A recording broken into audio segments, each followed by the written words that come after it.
Европската комисија го објави најновиот извештај за исполнувањето на реформската агенда. Билансот покажа оти до 31 декември 2025 година Македонија успеала да испорачи уште 16 реформски чекори за кои преземала обврска пред Брисел.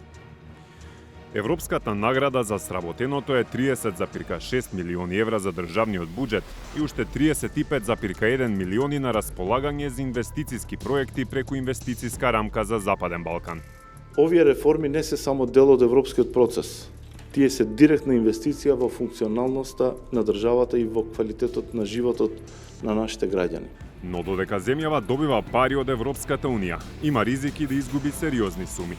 На крајот на јуни 2026 година истекува продолжениот рок за исполнувањето на 10 реформски чекори, кои веќе требаше да бидат исполнети до јуни 2025 година. Очекуваме од 10 точки да ги исполниме 9,5. Технички да бидат во ред. Со тоа што, ако прашувате ова половина, останува една точка да се третира од Европската комисија како точка која навистина има потреба од подолга динамика. Да го оценат ангажманот, дека сме во насока на исполнување на таа точка, но останува нивна проценка како ќе се третира, како пола точка или нема да го земат предвид. Оригиналниот пакет на обврски што требаше да биде затворен минатиот јуни броеше вкупно 16 чекори. Од нив земјава досега исполни вкупно 6, а остануваат споменатите 10. Ако не се исполнат до крајот на јуни 2026 година, односно во грејс периодот од една година од оригиналниот рок, земјава неповратно ќе загуби 49,2 милиони евра од планот за раст. Од тие 10 преостанати обврски за 4 Скопје и Брисел имаат ист став, дека не се исполнети. Тие се: намалување на државната интервенција во цената на струјата, оптимизација на 28 парафискални давачки, закони за плати на суди, обвинители и судска администрација, измени во изборниот законник. Извесно е дека првата обврска нема да се исполни. Премиерот јавно изјавува дека повлекувањето на државната помош во сметките за струја би предизвикало сериозен ценовен шок. Мали се шансите во преостанатиот еден месец да се направи уште еден чекор. Еден или два чекори зависат од учеството на опозицијата во нив, тоест еден во овој грејс период, тој изборниот законник. Се надевам дека таму разумот ќе преовладее, дека ќе се вратат во работната група и ќе го усвоиме сите заедно овој реформски закон. Мицкоски говори за нов изборен законник. Формирана е работна група, но процесот останува со неизвестен крај, откако опозицијскиот СДСМ одлучи да го напушти. А сега се носи закон за влада, на сила, без наша согласност. Причината е тоа што владеачкото мнозинство без изграден консензус изгласа укинување на концептот на техничка влада, не од следните, туку од изборите по нив. Нема слух кај власта за тоа да се работи заеднички за доброто на граѓаните. Они секој ден тоа го потврдуваат. Еве ја држат земјата во изолација, ја продолжуваат црната пропаганда, си ги тераат своите тендерски постапки. Ако сака заедничка работа, зошто на сила го донесува законот за влада? Преостанатите 6 обврски на листата од 10 се оние што македонската влада и досега ги сметаше за исполнети, но Европската Унија вели не. Тие се: транспозиција на пакетот за интеграција на пазарот на струја, нов закон за судски совет, закон за електронски комуникации, користење нематеријални средства како гаранција за кредити, јавен регистар на државни предпријатија и компании со државно учество, пополнување на сите работни места во Агенцијата за конфискуван имот.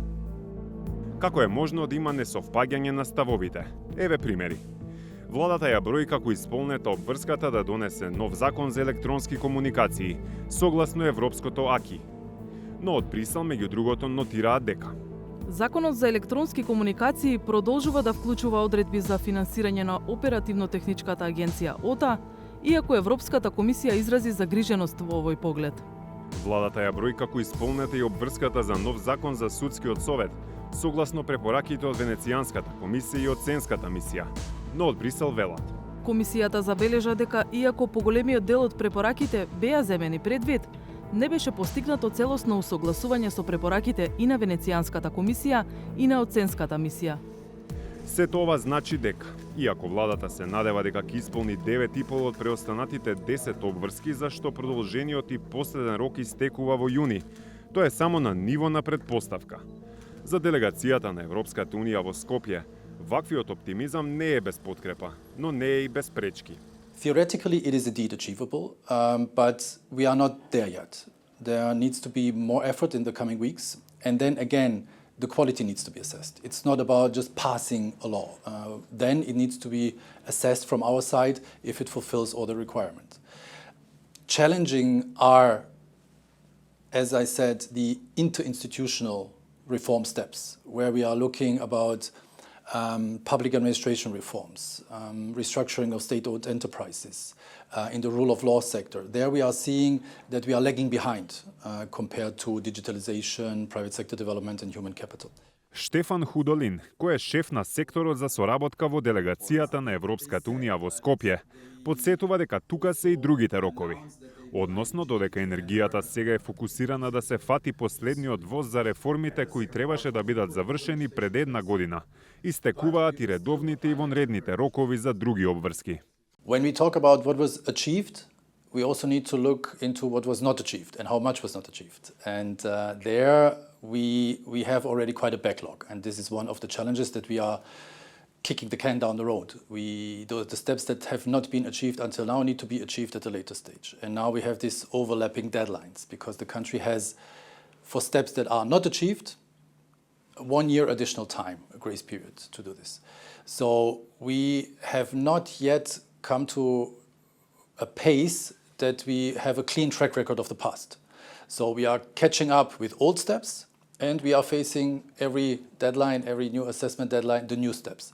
So this is certainly a challenge that now, the water is pouring in from different direction, and to handle this will be a very, very big challenge with the upcoming steps in the future. Институтот за европски политики или скратено ЕПИ е невладина организација која го следи исполнувањето и неисполнувањето на реформските чекори. Директорката Симонида Кацарска, која е директно вклучена во мониторингот, вели дека инструментот креира временски притисок и оти покрај намерата, фокусот да се стави на позитивниот елемент. Постои ризик зашто предстојните рокови се клучни за забрзување на темпото. Во тој пакет се многу сериозни реформи, како што е изборниот законник, за кој што знаеме дека нема политички консензус и подолго време е нешто што стои. Тука е прашањето и на цената на струјата, за која што знаеме дека државата, веројатно тоа е некоја од она што барем знаеме од страна, тоа е онаа половина која што можеби ќе биде исполнета. Државата мора да држи оптимистичка нота, но секако дека ако погледнеме наназад, немаме перформанс кој што би оправдал очекување 9,5 од 10, да се надеваме дека ќе не изненади. Во крајна линија додава Кацарска, никако не смее да се заборави. Реформите не треба да се сведат на штиклирање.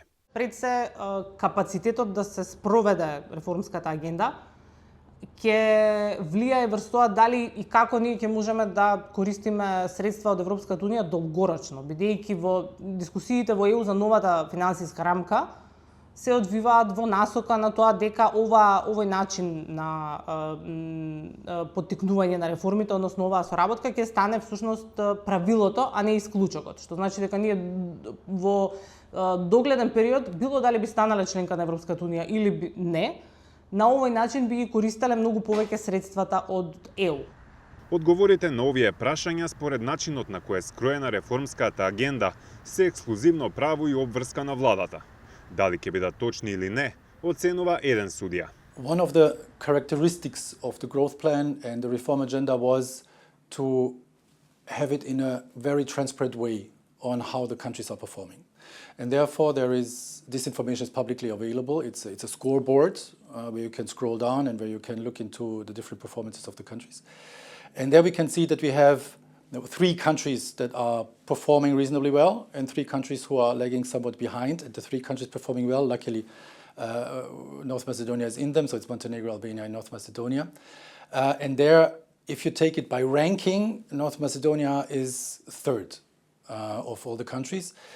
But with this uptake that we have seen in the last assessment, this gap is narrowing. So if North Macedonia continues in that pace, it will perform and it can increase and improve the level of ranking. Ранглистата за која говори Худолин во бројки изгледа вака. Црна Гора има завршено безмалку 1/4 од своите 130 обврски. Следи Албанија со 23,1% исполнети од вкупно 143 обврски, а Македонија е трета, со потврда дека исполнила 16,2% од 136 реформски чекори на кои се обврзала. Разликата е помала доколку се земе во предвид колку пари секоја земја добила од Европската Унија за завршеното, бидејќи за потешките задачи следуваат и повеќе пари. Така Црна Гора досега успеала да повлече 89,3 милиони евра, што е 23,3% од буџетот од 383,5 милиони евра наменет за неа. Албанија повлекла 212,8 милиони евра, што е 23,1% од 922,1 милиони колку што и се на располагање на Тирана. Македонија повлекла 142,1 милиони евра, што е 18,9% од резервираните за земјава 750,4 милиони евра.